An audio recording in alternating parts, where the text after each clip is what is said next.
dëgg la dañ ko war a woo dañ ko war a atte mais momento bi ndax lépp lu am rek danga naan moment ba mu amee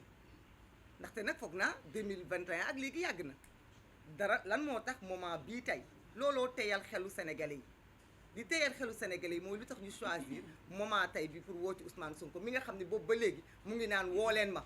ndaxte mbir mi dama koo bëgg a simmi teg fee balaa may dugg ci candidat présidentiel naam sax sénégalais yi ñoom raxas nañ la ba nga set wecc parce que fii bu nekkee dafa am ñu détourné woon ay xaalis ci caisse d'avance sénégalais nee nañ ko gëmuñu loolu parce que xalifa mi tey lañ ko gën a jox bopp ba mu ne kii dañ ko wax ci ay mbiru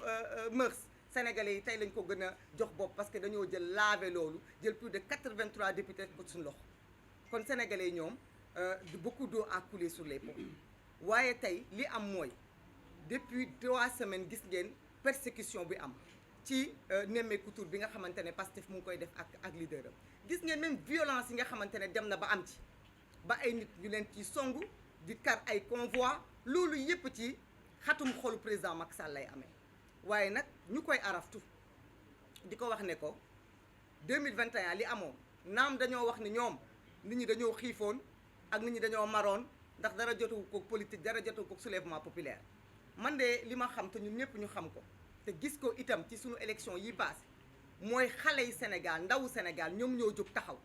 ne dootuñu seetaanati mukk ñuy tënk nit wala ñu lay seppi wala ñu lay toroxal wala ñu lay faagaagal te nag tey Ousmane Sonko moo aaye waaye nag nga xam ne aaye bi nag njël li da koo bokk ak ay moroomam ndax njël li mu aaye tey kenn ku ne dangaa ndugg teg ca loolu mooy wane ni waxuma la du ci wéet mais kenn dadul nangu di seetaan askan wi du ko seetaan jeunesse bi du ko seetaan kenn du ko seetaan kon nag ñun ñëpp may ñaan ñu ñaanal jàmm Ousmane Sonko jaanal ko jàmm Yewwi te Sénégal yi nga xam ne ñu ngi toog seen biir kër man ñoom laay yóbbante ndax nit ñi nee nañ pression dafa am mais kan moo indi pression ku ñu woo jeudi tey lu ci yoonam ci pression kan moo teg pression bi ki bunkériser dëkk bi ki nga xamante ne foo romb bu fekk escadron yi taxaw ki nga xamante ne def na ay rappel des troupes def fexe sax ba fuité ay message ndax kenn doful kii kenn doful ñëpp xam nañu lu génn ñoom ñoo ko génnee fuité ay message ñu naan Tango pas Charlo Bravo mel na ñu nekk ci James Bond du yóbbu fitu nit ñi du yóbbu xelu nit ñi dañoo xiif nit ñi dañu tàng dañu sonn l'équipe hivernage bi baaxul na président Macky Sall wax ci jafe-jafe yooyu na wax ci arme yi nga xamante ne génne nañ ko barki dee bu ñu wax nit ñi naka la ñu signé contrat yu mel noonu nañu wax ci aali kala ji mais bëgg a daw débat bi tegal nit ñi ay faux débat bu ko kenn nangu may tëjee nag juste wax ak opinion internationale parce que aujourd'hui ce qui se passe c'est que le Sénégal est à la croisée des chemins. La jeunesse sénégalaise est debout et réveillée. C'est une jeunesse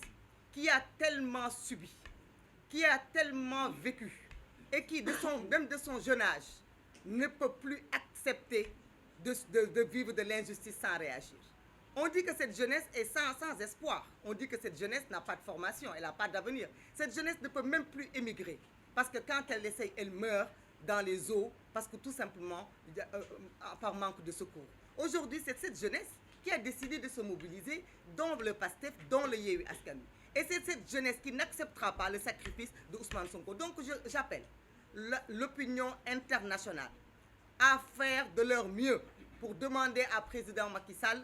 de souhaiter la paix, rien que la paix et la santé à Ousmane Sonko, candidat du PASTEF. Parce que tant que Ousmane Sonko aura la paix, nous estimons que ce pays sera en paix. Mais tant que Ousmane Sonko n'aura pas la paix, nous estimons que nous n'aurons aucun contrôle dans cette jeunesse, que c'est parce que cette jeunesse est tout simplement aujourd'hui à la merci de son avenir. Cette jeunesse se dit, on n'a plus que cela, on n'a plus cette dernière chance, on n'acceptera pas que cela soit écarté. Donc les étrangers se le tiennent pour dit, Yewwi Askan Wi ni le PASTEF, nous ne sommes pas des ennemis de l'étranger, nous ne sommes pas des ennemis de l'international, nous avons toujours coopéré et nous pensons que le Sénégal est un pays de paix et de teranga, mais c'est un pays surtout de vérité. Et la vérité doit être dite, que le président Macky Sall retienne ses ambitions,